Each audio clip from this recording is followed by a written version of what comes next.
नारायण साकार हरि की संपूर्ण ब्रह्मांड में सदा सदा के लिए जय जयकार हो। मैं आया हूँ ध्यान रखिए बस ये प्रभु, या तो आप मुझे मार दो या मुझे अब तुम छोड़ो। उसी समय उसकी भी मृत्यु हो गई। मंदिर में उसकी मृत्यु हुई। दोनों का जाना यमराज के दरबार में इकट्ठा हुए तो यम ने कहा, देखते ही पंडित जी को कि इसका लेखा जोखा बताइए।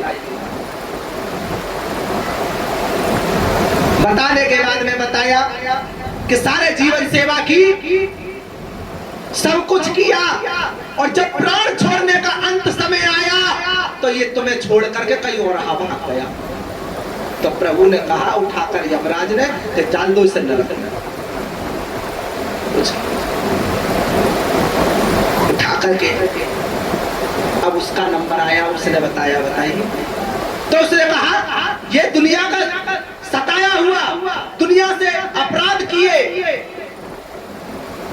लोगों को मारा, दुनिया भर के अपराधों से भगता, छुपता, छुपाता हुआ, और आपकी शरण में आ गया, और लास्ट में इसने आपको समर्पण कर दिया।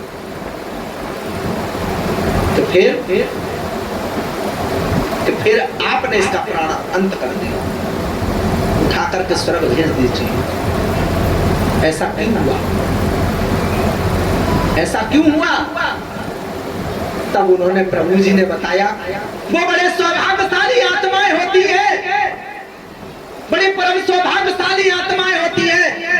इतिहास के माध्यम से सुनिए, एक विश्वनाथ, काशी बनारस शिव जी का गढ़ है। वहां लोग बुढ़ापे में सारा जीवन बिता लेते हैं, और जब मरने का टाइम आता है तब काशी पहुंच जाते हैं। तब कहते हैं अब काशी में मरेंगे, चले वहां मुक्ति मिल जाएगी, ऐसा वेदांत कहता है।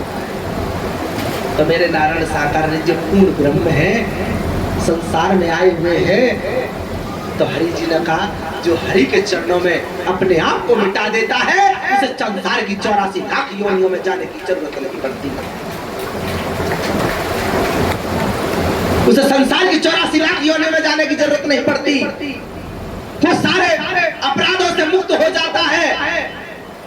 जैसे वो अपराधी सारे संसार को छोड़कर हरि की शरण में आ गया, भगवान की शरण में आ गया, ऐसे ही संसार को छोड़कर तुम परमात्मा के द्वार पर आ गए, परमात्मा के शरण में आ गए। लेकिन हरि जी ने एक बात और भी,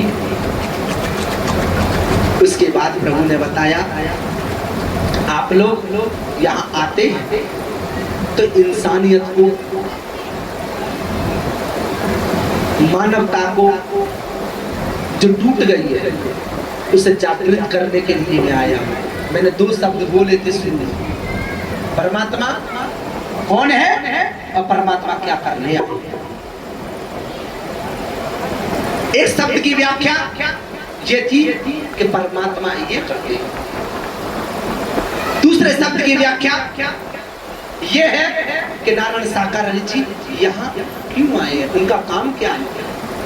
उनका काम है टूटी हुई मानवता को जोड़ना, उनका कार्य है बिखरी हुई मानवता को इकट्ठा करना, अनेकता में एकता करना,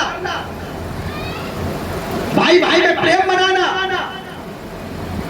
दौरानी जेठानियों का आदर सम्मान दिलाना, सास बहुओं में बेटी का संबंध बनाना।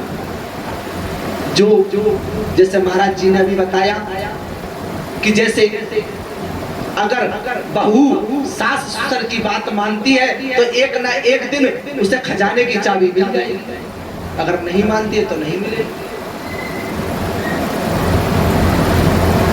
ऐसे ही नारायण साकार हरि जी की बात को, वचन को अगर मानकर चलोगे तो संसार से मोक्ष की प्राप्ति हो जाएगी, भवसागर से पार उतर जाएगा। अब कहे कैसे उतर जाएंगे, तो सुनिए। जन्म उत्सव का समय है, ज्यादा मैं आप लोगों का समय नहीं लूंगी, और प्राकट्य दिवस का समय है। आज नारायण साकार जीवी आनंदित में है कि वहाँ क्या खुशियाँ बरस रही हैं, क्या आनंद बरस रहे हैं। इसीलिए हम भी आनंद के साथ कुछ समय व्यतीत करेंगे, दुनिया को भूलकर प्रभु को याद रखेंगे, कभी इनके चरणों से दूर नहीं जाएंगे। संसार कहता है कहता ही रहे, अरे शाम को भी सुबह उतर जाएगी, ऐसी मस्ती किस काम की। शाम को भी सुबह उतर जाएगी, अरे ऐसी प्यालियां पी ले कि तेरी सारी जिंदगी। ये मानव का चोला बार बार नहीं मिलता, मनुष्य का चोला बार बार नहीं मिलता।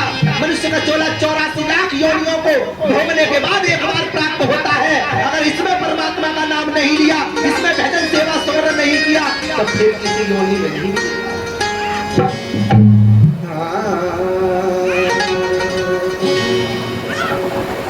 कि नारायण तुमने बंद की सतगुरु के दरबार, दया ऐसी कीजियो प्यारो हो जाए बेड़ा। कि मन की पीड़ा किसे कहूँ, शब्द न सूझे कोई, प्रीत तो हरि जी के लगी, चुप के